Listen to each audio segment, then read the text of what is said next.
Hi guys, so we are going to do the last section of the cash flow statements, which is a net,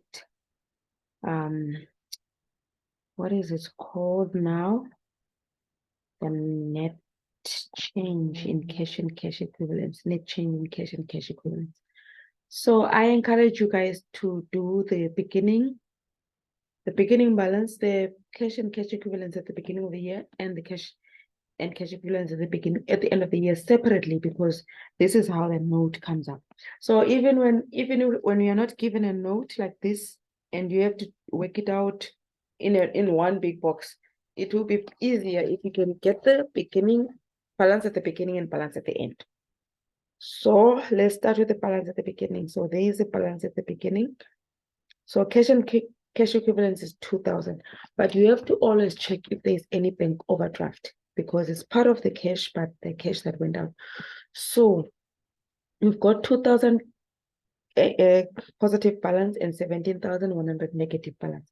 So because the negative balance is bigger, you minus the 2 and the answer will be negative. If the positive balance was bigger, you would have minus the 2 and the answer will be positive.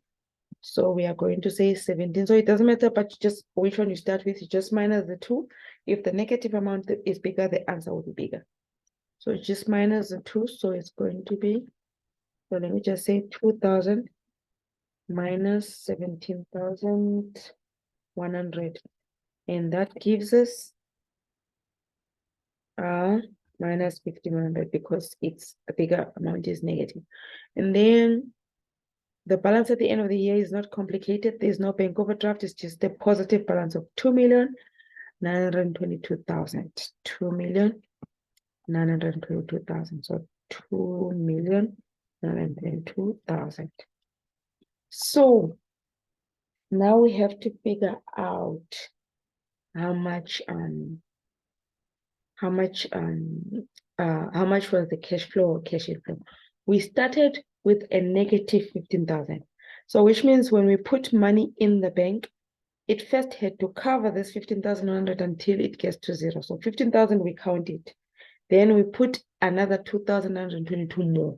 So we first put this until the negative was a 0, and then we put this. So for us to get the net change, we must add the 2, because it will be from, if you're using a number line, it will be from a negative balance all the way up past 0 to a positive balance. So you start adding, you start counting from here before the 0 up until the end.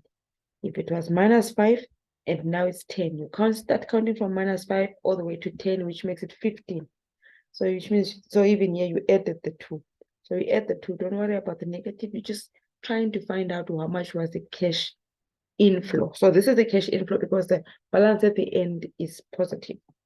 So it's a cash inflow. So you add the 2 and you get 2,922.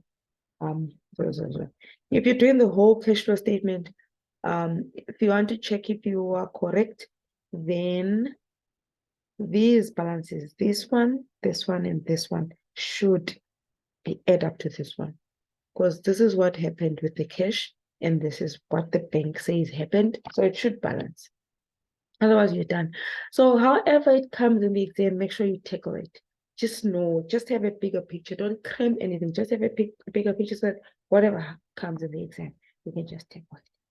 Thank you, guys. I think that's it for the evening. If you have any other questions, I'll try and you can ask them overnight. I'll try and wake up early in the morning and answer them. So thank you so much, guys. Thank you for watching. All the best with the exam tomorrow.